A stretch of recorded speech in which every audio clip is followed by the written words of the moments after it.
Colleagues, I have two goals today in presenting this bill. First, it's to educate, perhaps many of you, about the uniqueness of Black hair and the uniqueness of our texture, and it's to challenge some common held myths about what constitutes professionalism in the workplace. We're going to do that today through our bill, SB 188, the Crown Act, which we hope will create a respectful and open workplace for natural hair. In December of 2018, a 16-year-old young man had his locks violently cut by an official in the middle of a wrestling tournament. Hundreds of thousands of people, and I expect many of us in this very room, watched that video footage. It's visceral, emotional, and devastating for the young man and all who witnessed it. On that day, which I'm sure he and his family will remember for the rest of their lives, the referee, Alan Maloney, gave the child an ultimatum: lose your hair, and with that, your personal and racial identity and dignity, or lose the match, letting his team, coach, and school down. It was later determined, because that wasn't the first time he's wrestled on behalf of the school, that there is headgear that can be worn that many athletes wear to cover their hair, and that referee, for whatever reason, chose to not allow him to wear the headgear and required that his locks, at the moment, be cut without any consultation with his parents. He won the match, but some would argue his personal identity was called into question. That's a situation that no parent would want to force on their child, and certainly no teacher, coach, or mentor ever should. It was shocking for me to witness. And that certainly was not the first time a person of color in America was forced to choose between their racial or ethnic identity and their academic or professional advancement.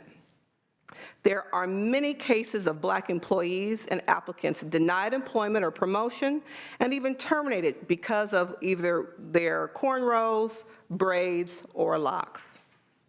I have heard heartbreaking reports of young Black girls humiliated and sent home from school because their hair was deemed, quote, unruly and a distraction to others. Can we truly say equity exists when our children are denied the right to remain in class and learn because of the characteristics, the natural characteristics of their hair? Where is the justice when Black men and women are denied access to economic advancement because of the way they choose to wear their hair? Eurocentric standards of beauty have held the underpinnings of American culture since the founding of our society, determining and informing what was acceptable and attractive in the media, academic settings, and at work. So the purpose of SB 188 is to collectively define and protect what we're calling protective hairstyles, braids, locks, or twists, because we should have the right to wear our hair as we choose. The courts in EEOC versus Catastrophe Management Solutions, in Rogers versus American Airlines, Inc., in Pitts versus Wild Adventures, Inc., and many other cases have ruled to allow workplace discrimination against any presentation of natural hair that is not an afro. An afro is currently a protected category. We are not talking about truly distracting hairstyles. Depends on your perspective. Rainbow-colored tresses or pink mohawks. We're speaking of groomed hairstyles like my locks that would, without question, fit an image of professionalism if bias or negative stereotypes were not involved. These supposed race-neutral workplace grooming policies that banned braids, twists, cornrows, or locks may apply to employees or applicants of all races. However, they have a disparate impact on Black men and women.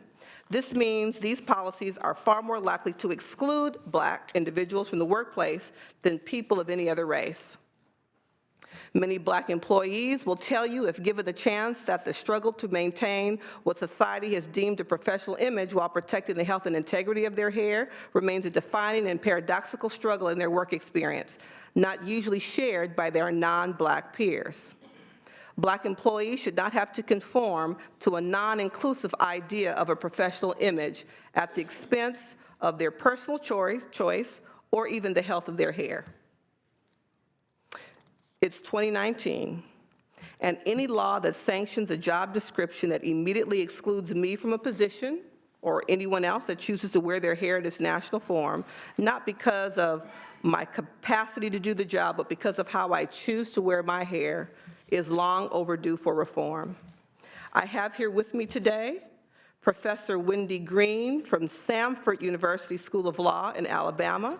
We're also joined by a licensed cosmetologist, Akila Hatchfall, who owns a salon here in Sacramento and whose entire clientele are people who choose to wear their hair naturally. Let me say that Wendy is the leading expert on hair discrimination cases and was quoted in the EEOC versus CMS court opinion. I ask that you give them the time allotted to speak, and I ask for your aye vote on SB 188.